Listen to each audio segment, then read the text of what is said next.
Welcome to my channel. இன்றைக்கி நம்ம சேனலில் டேஸ்டியான லெமன் பிக்கிள் எப்படி பண்ணுறதுன்னு பார்க்கலாம். இது ரொம்ப ஈஸியாக செஞ்சிடலாம். இந்த லெமன் பிக்கிள் பண்ணுறதுக்கு நான் இன்றைக்கி 12 லெமன் எடுத்திருக்கேன். ஃபஸ்ட்டு இதை கொதிக்கின தண்ணியிலே போட்டு கொஞ்சம் நேரம் வேக வச்சிடலாம். அப்போ தான் நம்ம லெமன் சாஃப்ட் ஆகும். இப்போ ஒரு பாத்திரத்தில் கொஞ்சம் தண்ணி சூடு பண்ணிக்கோங்க. இது நல்லா கொதிக்கட்டும். அதுக்கப்புறமா லெமன் போட்டுக்கலாம். தண்ணி நல்லா கொதிச்சாச்சு. இப்போ இதில் 1 டேபிள் ஸ்பூன் அளவுக்கு உப்பு சேர்த்துக்கலாம். நல்லா மிக்ஸ் பண்ணிக்கோங்க. இப்போ இதில் லெமன் ஆட் பண்ணிக்கோங்க. கொஞ்சம் நேரம் கொதிக்கட்டும். ஒரு லெமன் ப்ரெஸ் பண்ணி பாருங்கள். நல்லா ப்ரெஸ் ஆகுது. இது ரெடி ஆயிடுச்சு. இப்போ தண்ணியில் நின்று ரிமூவ் பண்ணிடலாம். இது நல்லா ஆறட்டும்.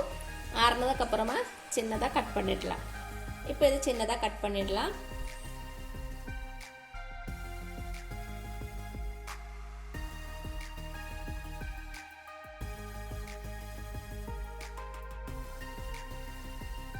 ஃபுல்லாக கட் பண்ணியாச்சு. இப்போ ஒரு பேனில் 4 டேபிள் ஸ்பூன் அளவுக்கு நல்லெண்ணெய் சூடு பண்ணிக்கோங்க. எண்ணெய் சூடானதும் 1/2 டீஸ்பூன் கடுகு. இப்போ இதில் 2 டீஸ்பூன் அளவுக்கு இஞ்சி சேர்த்துக்கோங்க. 10 பல் பூண்டை சின்னதாக கட் பண்ணி வச்சுருக்கு, அது போட்டுக்கலாம். மிதமான சூடில் இது கொஞ்சம் நேரம் ஃப்ரை பண்ணிக்கோங்க.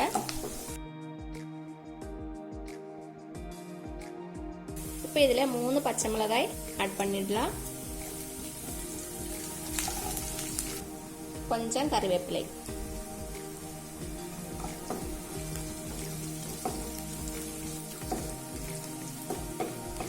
இப்போ நம்ம மசாலா எல்லாம் ஆட் பண்ணிடலாம். இப்போ கேஸை லோ ஃப்ளேமில் வச்சுக்கோங்க. இப்போ இதில் 2 டேபிள் ஸ்பூன் அளவுக்கு Kashmiri chilli powder, 1 table spoon அளவுக்கு தனி மிளகாய் தூள் சேர்த்துடலாம். நல்லா மிக்ஸ் பண்ணிக்கோங்க. 1/4 டீஸ்பூன் மஞ்சள் தூள். இப்போ இதில் 1/2 டீஸ்பூன் அளவுக்கு பெருங்காயத்தூள், 1/4 டீஸ்பூன் வெந்தய பவுடர். இந்த மசாலாவோட பச்சை வாசனை போனதுக்கப்புறமா 1 கப்பு சுடு தண்ணி சேர்த்துக்கோங்க.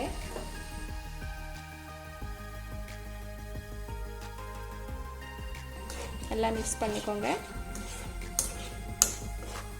தேவையான அளவு உப்பு சேர்த்துக்கலாம். கடைசியாக 1/4 கப்பு வினிகர் ஆட் பண்ணிடலாம்.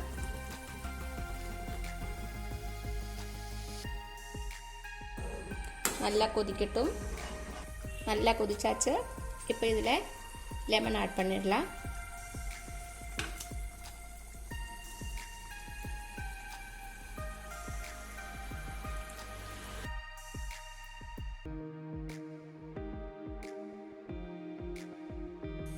நல்லா மிக்ஸ் பண்ணிக்கோங்க.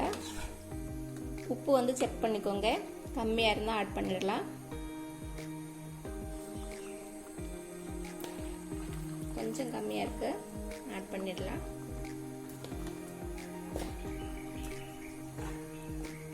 நல்லா மிக்ஸ் பண்ணிவிட்டு கேஸை ஆஃப் பண்ணிடலாம்.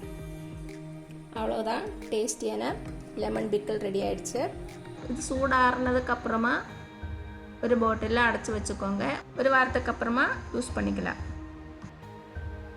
கண்டிப்பாக வீட்டில் ட்ரை பண்ணி பாருங்கள். உங்களுக்கு இந்த வீடியோ பிடிச்சிருந்துச்சுன்னா மறக்காமல் சப்ஸ்கிரைப் பண்ணுங்கள், லைக் பண்ணுங்கள், ஷேர் பண்ணுங்கள். தேங்க்யூ.